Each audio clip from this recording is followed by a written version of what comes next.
Let's create a custom filtered overview and then save it. I'll add my filters.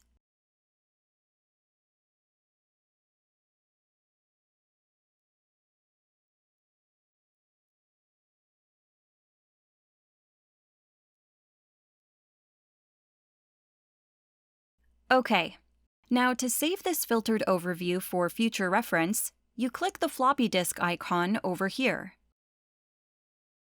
Give your overview a name and choose its visibility.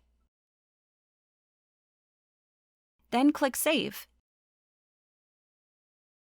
The filtered overview is now saved over here in the left side column. You can return to it at any time.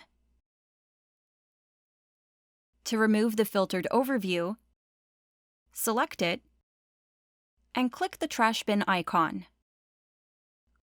Click Delete Overview.